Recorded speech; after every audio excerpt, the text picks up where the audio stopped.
As you listen to this, my son David is developing his leadership skills and deepening his relationship with Jesus while going on the adventure of a lifetime at Excel's Summer Leadership Camp. He's camping, rock climbing, whitewater rafting, and hiking in beautiful western North Carolina. All the while, he's building lifelong friendships while learning to sift through the lens of God's Word all the messages our culture throws his way. Do you want your teenager to go on the adventure of a lifetime this summer while developing their leadership skills and deepening their relationship with Jesus? This is your last opportunity to sign up for Excel's Summer Leadership Camp. They have 12-day sessions in June and July and a week-long session in August. To learn more, go to theexcelcamp.org. That's THEEXCEL camp.org.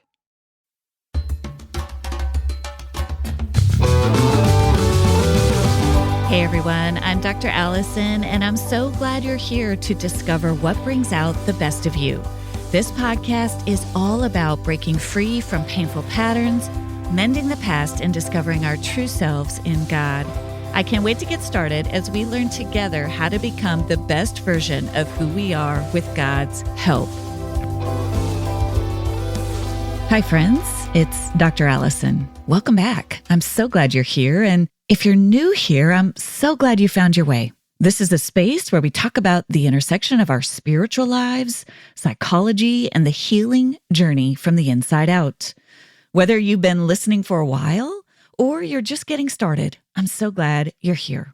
We've been in the middle of some incredible conversations about how we reconnect with the parts of ourselves that carry pain, fear, or doubt. And today I wanted to bring back one of my favorite episodes, and one of the episodes you have shared and reshared, a conversation that beautifully illustrates what the internal family systems model, or IFS for short, looks like in real life. My guest, Tammy Sollenberger, is a licensed clinical mental health counselor and IFS certified supervisor, and the host of The One Inside, one of the very first podcasts to explore the world of IFS. She's also the author of The One Inside, 30 Days to Your Authentic Self, a simple, practical guide for getting to know your inner world.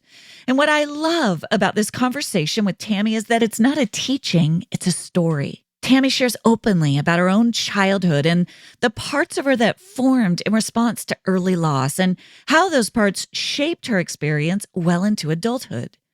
Tammy's story is personal, it's honest, and it's filled with insight for anyone learning how to turn inward with compassion. We also talk about the Inside Out movies, which have done such a brilliant job bringing parts language into the mainstream. If you have not seen the first Inside Out movie or the second Inside Out movie, Inside Out 2, that came out last summer, I highly recommend them as a great starting point for beginning to understand this way of viewing our inner lives. These movies are not just for kids, they are for all of us. They help us understand and name the different parts of us that we all carry. This episode so beautifully illustrates a larger thread that we're constantly weaving throughout the show. And if you want to go even deeper into parts work or IFS, please check out episode 108 with Jenna Riemersma for a powerful conversation on parts, pain, and compassion. And also check out the Boundaries for Your Soul series. That whole series, episodes 39 through 43, is a great companion to what you'll hear today. And you might want to especially check out episode 43, where my co-author of Boundaries for Your Soul, Kimberly Miller, and I talk about taming your inner critic. We'll link to all of those episodes in the show notes. You can also find them on my website, drallisoncook.com/podcast. Tammy's story is personal, it's honest, and it's full of wisdom for anyone who's felt unwanted, cast aside, or not enough. I can't wait for you to hear it. Please enjoy my conversation with my dear friend and fellow therapist, Tammy Sollenberger. Tammy, I just love talking to you always. We always have such great conversations. I'm such a big fan of your podcast, The One Inside. It's such a great resource for anyone who wants to go deeper. And then your book, The One Inside, which I love. It's 30 meditations. It's 30 days to your authentic self. And so basically what it does is it's a day-by-day teaches you the IFS model, but it teaches you by going inside and helping you get to know your own system. Like, what does it mean for me to have parts, and how do I pay attention to my parts, and how do I know who is here, and how do I know how to track them, and how do I start listening to them? And it just is a very bite-sized way for you to begin to understand and learn and befriend your own personality. Well, I love it. And you're a seasoned IFS therapist. You do this work all the time. You actually consult with IFS therapists who are getting their certification. You lead some groups in IFS. I mean, you are seasoned in the model. So the fact that you can take something really complicated and distill it into basic principles is actually really hard to do. And I commend you for it, which is why we love this movie Inside Out and the new one Inside Out too, right? Because that's exactly what it's doing. It's taking it out of therapy and into normal mainstream life. We all have these parts, from little kids to ourselves to our friends. And it's just such a helpful way to think about the people that we love and ourselves at basic level, at the foundational level of the soul, right? Is we have different parts of us. Yeah, I love it. Right. So an Inside Out has really done just this marvelous job of making this idea mainstream. Anybody, any age can really begin to have this language of a part of me feels sad, a part of me feels mad, a part of me is jealous, a part of me is bored, and I'm allowed to speak for them and I'm allowed to say them, and they make sense. Like, it makes sense that I would have a variety of parts and a variety of different emotions running my system. And so, yeah, I think the movie does such a great job of explaining these kind of higher level concepts, but it does such a good job of making it not that complicated. So toward that end, Tammy, I actually am dying to ask you some of these questions because I don't know these aspects of your story. I know a lot about your current life. I know a lot about, as we've gotten to know each other, for some reason, I don't know as much about your personal history. We're kind of in this series looking at these personal stories about when these parts form. Like, we see Riley, right? She's moved across the country. She's got to deal with new friends, new school, all these things. And we see how that external experience and the way she relates to her family, her parents, her literal parents, begin to shape the development of the different parts of her. I would love to learn a little bit more from you, if you would be so gracious as to allow us to go back in time for a moment. As you think about your preteen self, the younger you, the little young Tammy, what are some of the characters or the parts of yourself that you now understand were parts? At the time, I'm sure you had no sense of that vocabulary. But how do you see that younger you and how she was existing in the world at maybe 6th grade, 7th grade, middle school? I see your face just immediately grow compassionate and empathetic. That's beautiful. Yeah, so Riley is 13. And so, this is a huge time of our lives, right? This huge transition, developmentally, physically. So, I think because you're you and because we have this relationship, it does feel really safe. And I always say on my podcast too that, like, I'm not thinking about the people listening. I'm just thinking about you. So I'm just thinking about my friend Allison and me and you having this conversation. So it feels really safe for me to sort of share this. And so growing up, my mom and dad were 16 when they had me. My mom was Catholic. They got married and then they got divorced sort of a year or two later. So my mom was a single mom. My dad was kind of in and out, but I would see him every other weekend. And I still have a relationship with him. And I think I was maybe 6 or 7 when my dad married my stepmom, and they had 3 boys. And then it was just my mom and I till I was 10. And then my mom married my stepdad. He had a daughter that was my age. And then they had a daughter. So basically I have a dad and a stepmom and 3 brothers. And then I have my mom and my stepdad. And then I have a sister who's 10 years younger than me. Slow down for a second, because talk about a complicated family system. Because what I heard in that, Tammy, is you have a few half-brothers and a half-sister who's 10 years younger, and then also a stepsister who's roughly your same age. That's right. That's a lot of change for a 10-year-old. Yeah, it's a lot of change. And what I remember is that I was a really happy kid. Because in general, like, I'm a really happy, sort of sunshiny person, like as an adult. And I was a really happy kid that I remember. You have a strong joy part. Yes. I see that part yes, of you. I have lots of joy. To use the movie. Anger has been completely exiled, but joy is here in abundance, and we like joy. And sadness is pretty good too. But to bring the IFS piece in a little bit, so my first big training with IFS was I did a week with Dick Schwartz at Cape Cod Institute about 11 years ago.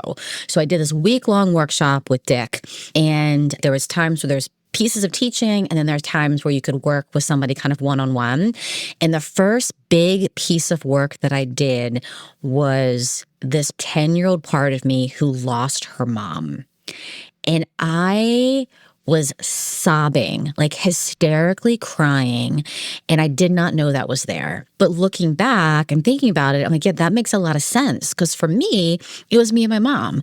And I remember we lived in this little tiny, we call it the beach cottage. We lived in this little tiny beach cottage, and we bought, if I remember this correctly, like we each had different types of toothpaste that we bought. And to me, I had a happy life. Like my poor mom was a single mom and, 26 years old with a 10-year-old, so working full time, but I'm like happy as can be.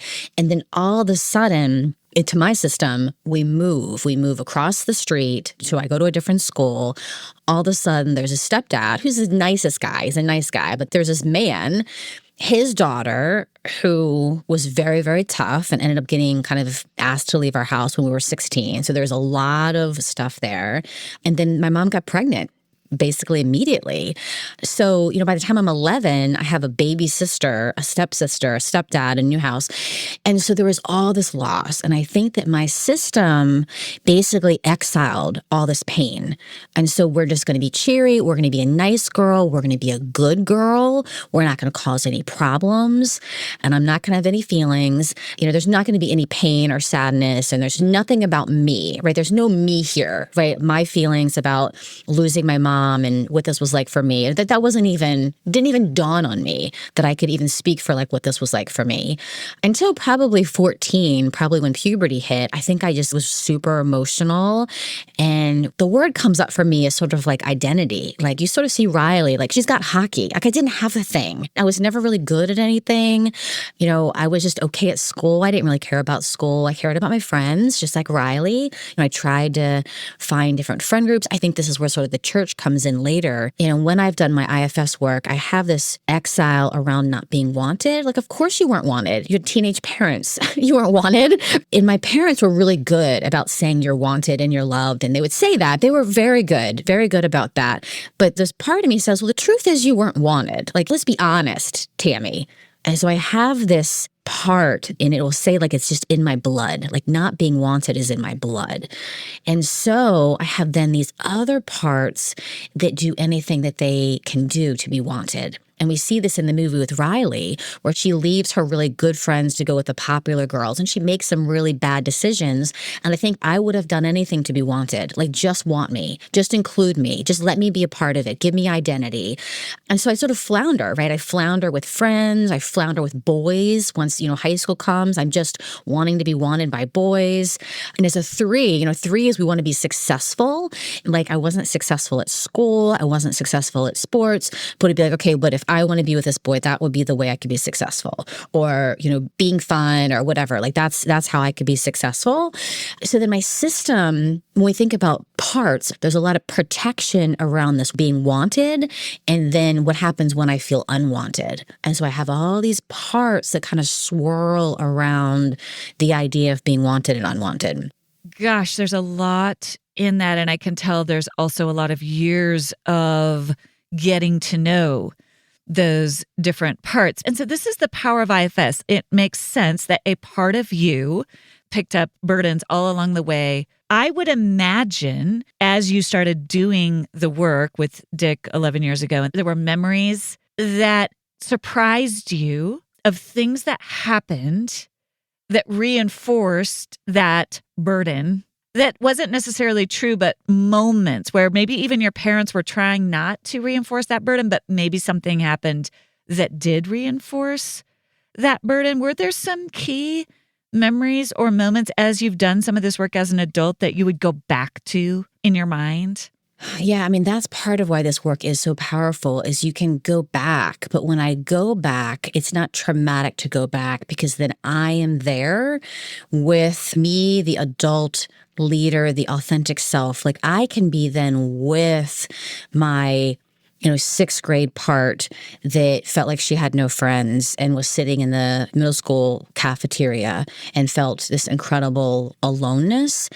Like, I can go back and be with her in that moment in the way that she needed someone, whether she needed my mom or she needed a friend.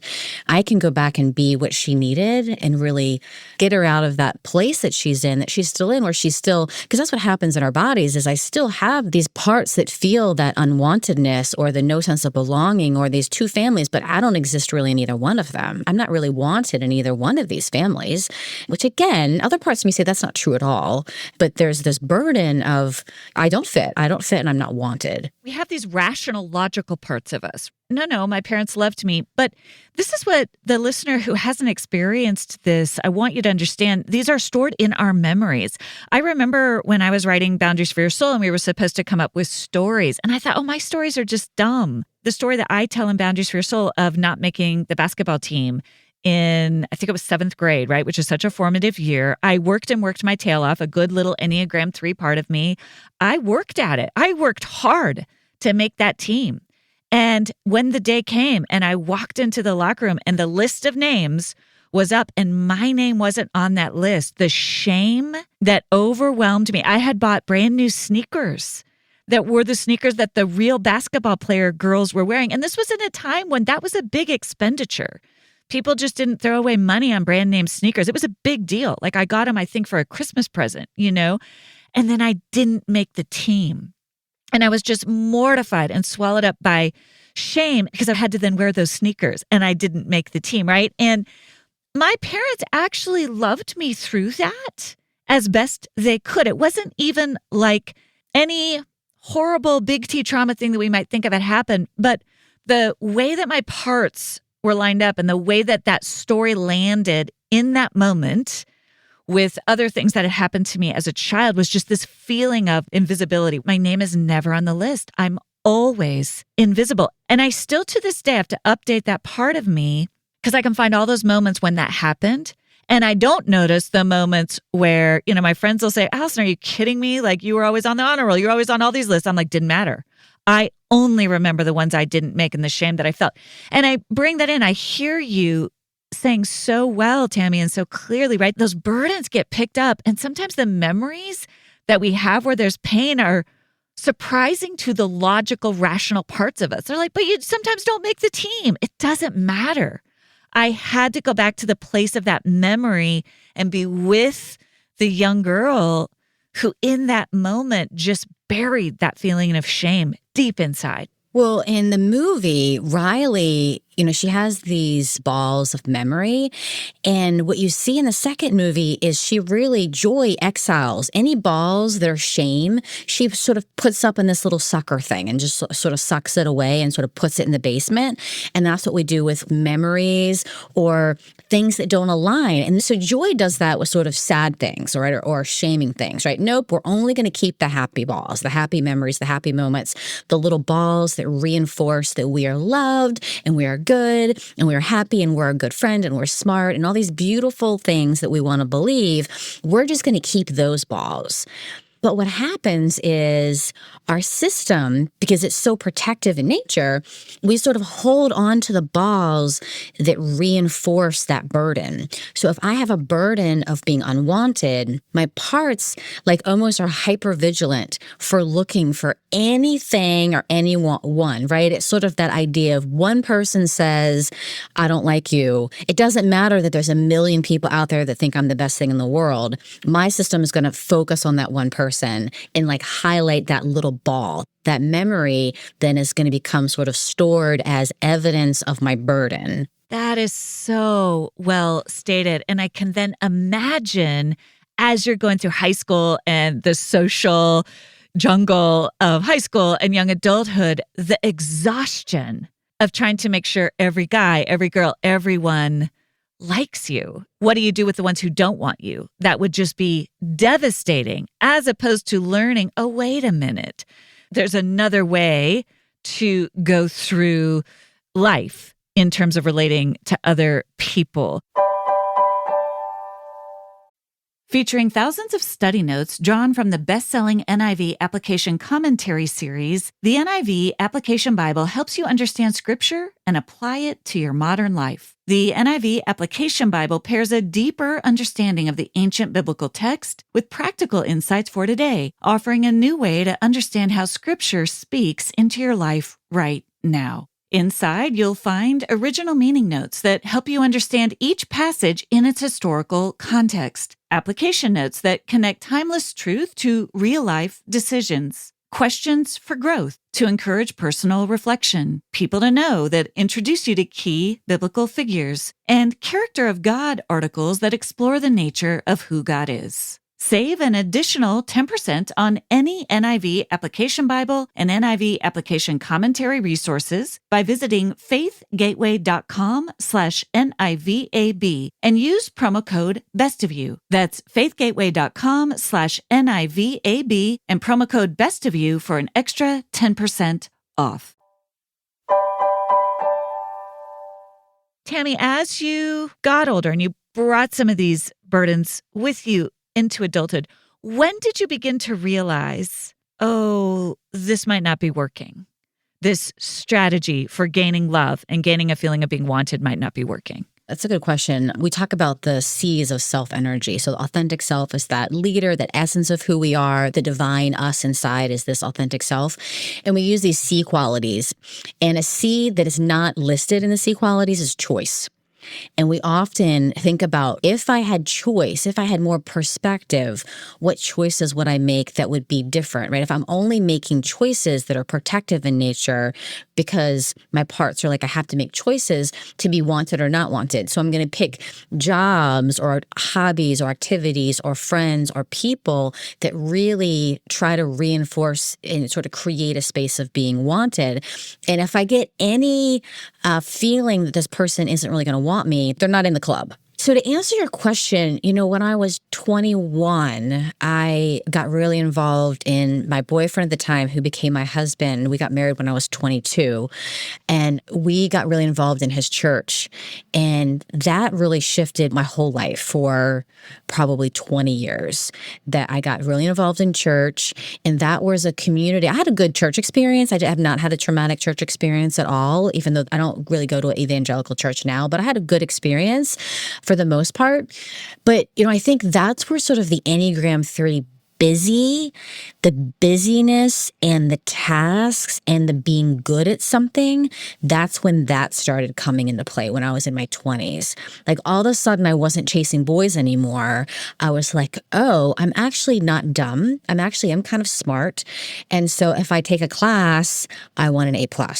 If I teach this Bible study, it needs to be really good. I need to spend hours on it. I want everyone to come to my Bible study. Like it really shifted to this sort of idea of being wanted, and the idea of success shifted to be really good at this other thing. So Tammy, is it fair to say on some level your strategy just shifted to more either church sanctioned or socially acceptable sanctioned ways, but really you hadn't healed those deeper inner parts of you? You just shifted from getting the affection of boys and popularity to, I'm going to be the best Bible study leader. I'm going to be the best therapist. I'm going to be the best wife, friend, church member. I would say yes, except for I don't know that I ever wanted to be the best wife, which I'm so sorry to my ex-husband. But to be completely honest, that wasn't there, and I can feel that now because now I have a partner and I feel differently. I feel this idea of like, I want to be a good partner to him.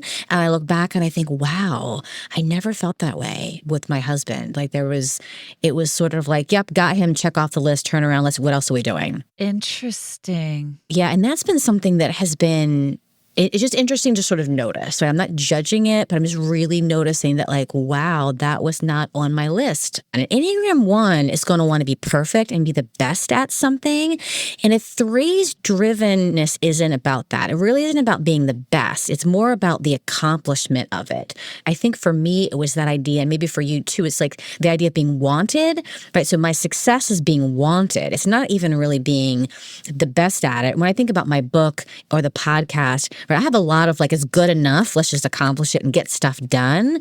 And so it has a different kind of flavor. It makes sense. And I really appreciate your honesty. And I think this is something IFS affords is we can really look at ourselves honestly because we remove the shame and we really just get curious. And I really hear you saying, and it makes sense to me, that there's an Enneagram 3 part of you that was like, I can check off the list marriage. I've accomplished marriage, which is a very different way of looking at it than what does it mean to consistently show up for this other human being that I've chosen to bring into my life or God has put into my life. And there's such an honesty. I have no doubt there's a whole nother side to that story. We won't go into that, but I do appreciate the honesty of your own ability to go, no, in reality, when I look back, yes, there was a lot of me wanting accomplishments. And I think that is, you're right.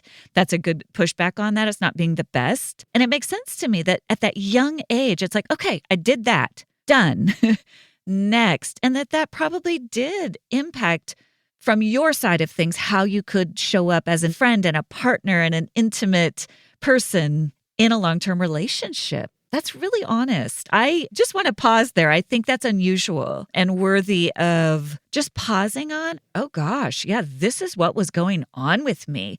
Without shame, with real honesty, there's a freedom in that. Well, I like what you're saying because I think IFS really does that. Like if we look at Riley in this movie, we can really look at these parts of her but just sort of, yeah, of course there's an anxious part of her, a sad part. Like these parts are here. We don't have to judge them or apologize for them, or we can be curious about them.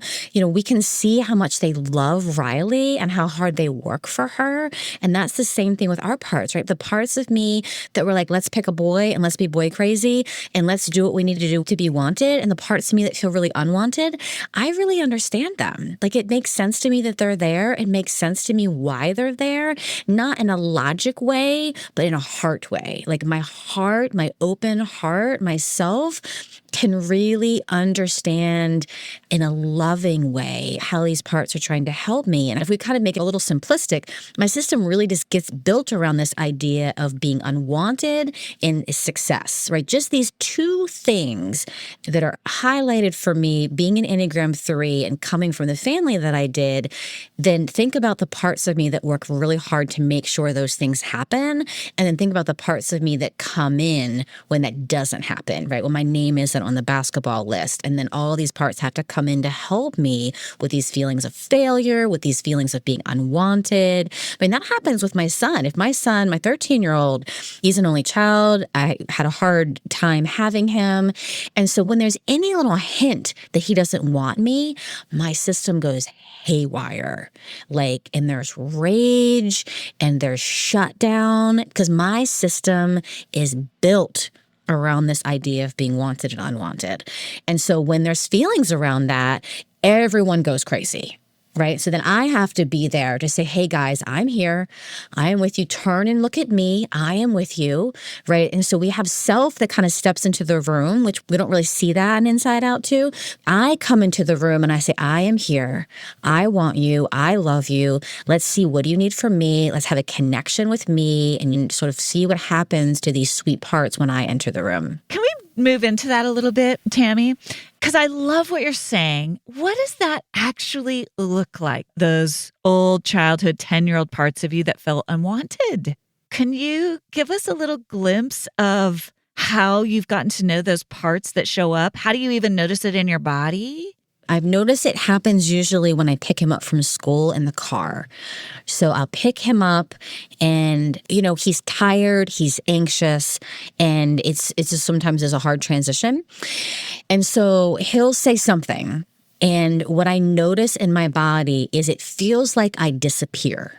Like I could be singing and having a little dance party by myself, waiting to pick him up. He gets in the car and I'm like, hey, baby, how are you? How was your day? La, la, la, la, la, right? Because joy is usually here. And I'm all joy, joy, joy, joy, joy.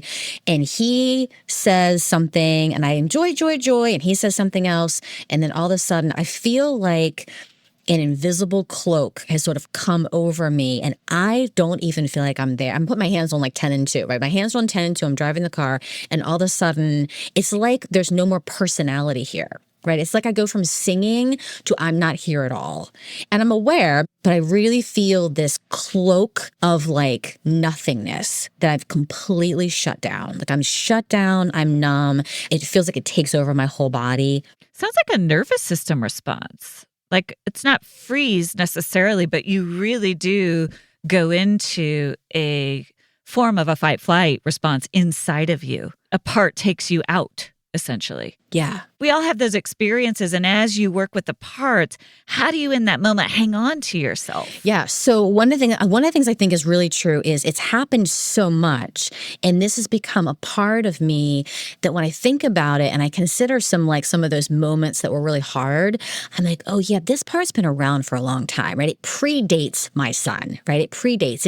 It goes back to when I was little, sort of this really protective, kind of cloaking, numbing, shutting down part of me. So I think one of the things that I really recommend for listeners is to become really familiar with what we call your major players. Like, who are the major players that are driving your bus? Because then you can get really familiar with when they come, right? So this sort of shutdown part, I'm like, oh, here you are, buddy. Right? Like it's almost like if sadness takes over that console for Riley. We all know what sadness feels like. Like, she's got her little cute face and her little voice, and we're all familiar with that part for Riley.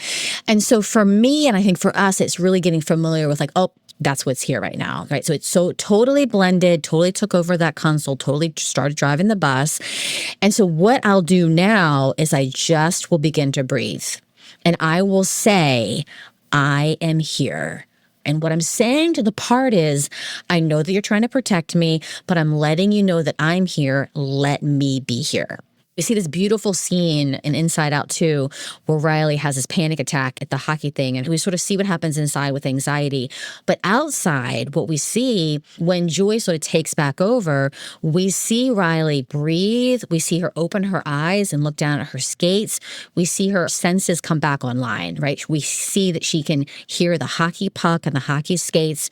We see this beautiful moment of her senses really grounding her. And so that's what I'm doing. I'm saying to this part, hey, bud, I know that you're here. I know you're here for a good reason. Thank you for being here. Let me be here with him. I've got this. You don't need to be here. And let's just breathe. And I'll stop talking to him. I'm not going to engage with him right now because engaging with him doesn't work in that moment. I might turn the radio on a little bit. We're going to look around. We're going to look at the trees. We get home. We're going to take our dogs for a walk. And slowly, it feels like I come back online. At that point, you're much more equipped to re-engage with your son than trying to fake it in the moment. I think sometimes in those moments we try to fake it or we get mad or other parts of us take over. But what I hear you saying is breathing through it, taking your time, being present to yourself, which as a parent, we're kind of jumping into parenting, but the reality is our kids see through our phoniness, and sometimes they're just in their own world anyway. They don't, it's just, they're fine. Sometimes it's like, I'm just taking a minute to breathe through it, right? My dad tells the best stories, and whenever he tells one, I'm wishing we could bottle it up. And that's why I want to make Father's Day extra special this year, and I found the perfect gift. It's Storyworth Memoirs. Here's how it works. Each week, Storyworth emails your loved one a thoughtful question, something you helped choose, like, what was your first job? Or tell about a time you got in trouble in school. All they have to do is reply with a story. No apps, no tech confusion, just a simple email. And you'll get those stories delivered straight to your inbox each week. At the end of the year, Storyworth compiles all those stories and even photos into a beautiful hardcover keepsake book. We did this with my mom, and we love flipping through the pages and sharing in some of the memories that she captured in her book. This kind of legacy is priceless. Storyworth has over 40,000 five-star reviews, and it truly is the gift that keeps on giving. Give the dads in your life a meaningful gift you'll all cherish. Right now, save $10 during their Father's Day sale at storyworth.com/bestofyou. That's storyworth.com/bestofyou to save $10 on your order. As you've done this work, as you've reconnected, and I so appreciate your sharing your story from the past and then bringing it into now present day, because it's just so vivid, right? Like those moments with our own kids replay the tape of our own pain points. That's just what happens. And I am curious, how do you connect spiritually? How is your spirituality a resource to you in those moments? Yeah, no, it's a great question. I'll answer it sort of broader and then more specific. What's happened over, I was going to an evangelical church here in New England, which was fine. All my friends went there and it was okay. And then COVID happened. And during COVID, I discovered a community called Closer Than Breath. And Closer Than Breath is a quote from Thomas Keating, who is a Catholic priest and sort of mystical, contemplative man. And he writes that God is closer than our breath. And so I started doing some groups with this community, and they had an Enneagram and centering prayer group. And so I was always curious about Christian meditation and what that looked like and what did that mean. And so I started doing these centering prayer groups. And so centering prayer is the idea that we take 20 minutes, we take a word, and the word isn't necessarily a prayer word. The word is more like a windshield wiper, because our thoughts are going all the time, right? Our thoughts are chatty, chatty, chatty, chatty, chatty. And we use the word to kind of clean the windshield and sort of settle back into our heart, to settle into like a prayer, to have more connection to the divine. And so I started doing those groups, and then I ended up going to a Quaker meeting, and then I really enjoyed the silence. I'm a busy person. And so something happened for me during the silence, right? This sort of 20 minutes of silence, or so the Quaker meeting, it's an hour of silence around these people that just have this contemplative experience of God that just feels so beautiful and very aligned with what I know, my little Baptist girl inside. It's like that feels attuned and aligned. And also because I did go to a seminary, when they do say stuff that's not aligned, I'm like, that's not right. But my parts say it's okay because I have this foundation. And so I can go and I can take what works for me and sort of leave the rest kind of idea. So anyways, that's sort of where I am spiritually now, is just enjoying this community of people that are just really connecting to God in this different way that feels a little bit more experiential. It feels more IFS-y, really, right? It's really about sort of going inside and connecting. I think the Quakers say to that inner light. To me, I would say the Holy Spirit, or to that divine inside. If you're IFS-y, you would say to that authentic self. It's just this way to reconnect and to be more grounded and sort of open up to our true nature, right? We've kind of forgotten our true nature, and we've forgotten this light that we are. And so it's a time and a space for my parts to quiet down and for me to reconnect to the divine and reconnect to God. And that feels really beautiful to me. And so my partner is from North Carolina. And when I go visit him, he goes to an evangelical church, and I enjoy that. It feels like home in so many ways. But often I sit with my eyes closed and just sort of take in sort of, what does God want to show me or tell me through the music and through the sermon. But it's also to sort of ask my parts just to give me space just to be here in the stillness. And in this stillness, nothing needs to be done. In this stillness, I'm just like plugging into my power source, that source that wants me and loves me and is light and is love. And I can feel that ultimate wanting, the ultimate healing that is beyond me and beyond, what I can get on this earth, beyond what my son can give me or my puppy or my partner. It's beyond anything like that. And then I have this experience that feels really healing.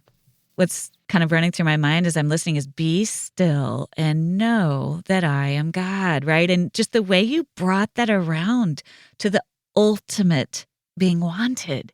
And the more you sit in that and train yourself through the slowing down, through the being, through the intentional quiet, through the intentional practice of contemplative prayer, and you plug in literally to that, no, this is where I'm truly wanted, deep inside my core, where who I am meets who God is. Your parts start to trust you. In those moments, then when you're in the car with your son, when those parts still rear up, you've begun to retrain yourself. No, there's more here, It's beautiful. I love that you took us there. And I also love, Tammy, that your joy, your busyness, you're such an energy, you're such a life force. You just light up a room. Those parts of you are just beautiful.